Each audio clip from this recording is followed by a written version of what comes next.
एकीकडे शिवस्मारकाचं भूमिपूजन होऊ घातलं असताना आणखी एका स्मारकाचं घोंगड मात्र भिजत पडलंय।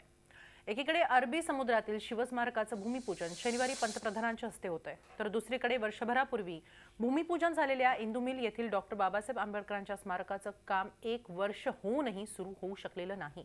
इंदुमिलची जागा अजूनही सरकारच्या मालकीची झालेली नाही, तर दुसरीकडे इंदुमिलच्या 12 एकर जागेपैकी 40% जागा अद्याप सीआरझेड बाधित आहे।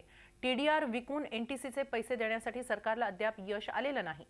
जोपर्यंत जमीन सरकारच्या नावावर होत नाही तोपर्यंत प्रत्यक्ष डॉक्टर बाबासाहेब आंबेडकर स्मारकाचं काम सुरू होऊ शकणार नाही। दुसरीकडे आता पंतप्रधानांच्या हस्ते छत्रपती शिवाजी महाराजांच्या अरबी समुद्रातील स्मारकाचं भूमिपूजन होत आहे।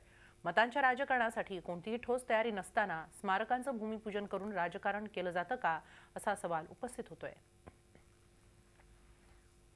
या संदर्भात आपण अधिक माहिती घेऊया आमचे प्रतिनिधी दीपक भातुसे यांच्याकडून। दीपक, 1 वर्ष झालं भूमिपूजन होऊनही मात्र अजूनही इंदुमिल मधील डॉक्टर बाबासाहेब आंबेडकरांच्या स्मारकाचं काम सुरू झालेलं नाहीये। काय नेमकं कारण आहे? कुठे नेमकं अडतंय सगळं?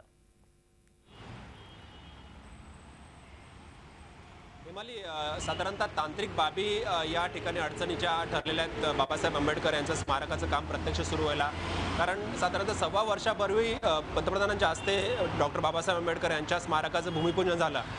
ही जमीन जी आहे ती राष्ट्रीय वस्त्रोद्योग महामंडळाच्या मालकीची आहे। त्या जमिनीच्या मोबदल्यात राज्य सरकारला 1400 कोटी रुपये हे राष्ट्रीय वस्त्रोद्योग महामंडळाला द्यायचे आहेत, परंतु हा जो पैसा द्यायचा आहे तो या ठिकाणची जागा आहे 12 एकर जागा, त्याच्यावरील टीडीआर विकून राज्य सरकारला राष्ट्रीय वस्त्रोद्योग महामंडळाला द्यायचा आहे। हा टीडीआर विकण्यासंदर्भात राज्य सरकारने अद्यापही कुठल्याही हालचाली केल्याचं दिसत नाहीये, कारण 1.25 वर्ष झालं तरी याच्यात सरकारला यश आलं नाहीये।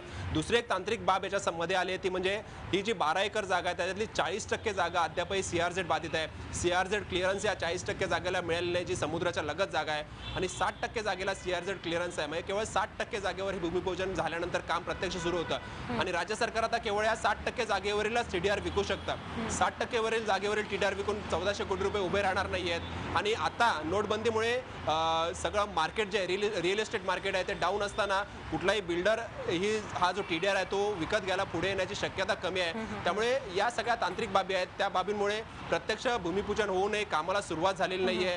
गेल्या काही दिवसांपूर्वी किरीट सोमय्यांनी या ठिकाणी स्मारकाच्या कामाला प्रत्यक्ष सुरुवात झाल्याचा देखाव उभा केला, परंतु हे केवळ एनटीसीने परवानगी दिली। या ठिकाणी जे जुनं बांधकाम आहे मिलचं ते पाडण्यासाठी प्रत्यक्ष कामासाठी एनटीसीने अद्याप परवानगी दिलेली नाहीये। जोपर्यंत टीडीआरचे 1400 कोटी रुपये या जागेच्या किमतीचे 1400 कोटी रुपये एनटीसीला मिळत नाहीयेत तोपर्यंत एनटीसी या ठिकाणी प्रत्यक्ष कामकाजाला सुरुवात करू देणार नाही राज्य सरकारला। त्यामुळे या सगळ्या राजकारणात आता बाबासाहेबांचं स्मारक अडकलेलं आहे। बिहार विधानसभा निवडणुकीच्या तोंडावर मतांच्या राजकारणासाठी या ठिकाणी भूमिपूजन पंतप्रधानांच्या हस्ते करण्यात आलं। आता शनिवारी पंतप्रधानांच्या हस्ते शिवस्मारकाचं भूमिपूजन होत आहे। मुंबई महापालिकेसह 10 महापालिकाच्या निवडणुका आणि 26 जिल्हा परिषदेच्या निवडणुका डोळ्यासमोर ठेवून हे आता भूमिपूजन मतांच्या राजकारणासाठी केलं जात आहे का, असा एखादा प्रश्न या निमित्ताने उपस्थित केला जातोय। खूप धन्यवाद दीपक, आपण दिलेल्या सगळ्या सविस्तर माहितीसाठी।